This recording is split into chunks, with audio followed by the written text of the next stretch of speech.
తిరుమల శ్రీవారి వార్షిక బ్రహ్మోత్సవాలు వైభవంగా ప్రారంభమయ్యాయి. మీన లగ్నంలో ముక్కోటి దేవతలకు ఆహ్వానం పలుకుతూ ధ్వజారోహణం నిర్వహించి బ్రహ్మోత్సవాలకు లాంఛనంగా శ్రీకారం చుట్టారు. ఏపీ ప్రభుత్వం తరపున సీఎం చంద్రబాబు స్వామివారికి పట్టు వస్త్రాలు సమర్పించారు. తిరుమల పవిత్రతను కాపాడటంతో పాటు సామాన్య భక్తులకు సౌకర్యవంతంగా స్వామి దర్శనం కల్పించాలన్న సీఎం ఆదేశాలతో టీటీడీ విస్తృత ఏర్పాట్లు చేసింది.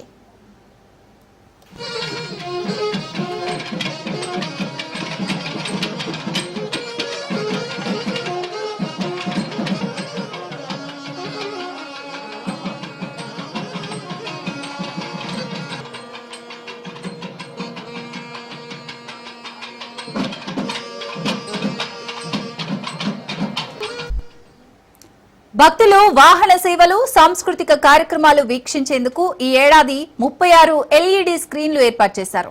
1.16 లక్షల ప్రత్యేక ప్రవేశ దర్శన టికెట్లు, రోజు 25,000 ఎస్ఎస్డీ టోకెన్లు విడుదల చేయనుంది.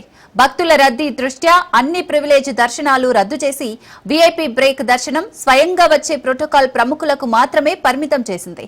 భక్తులకు ప్రసాదం అందించేందుకు రోజు 8 లక్షల లడ్డూలు బఫర్ స్టాక్ రెడీ చేసింది.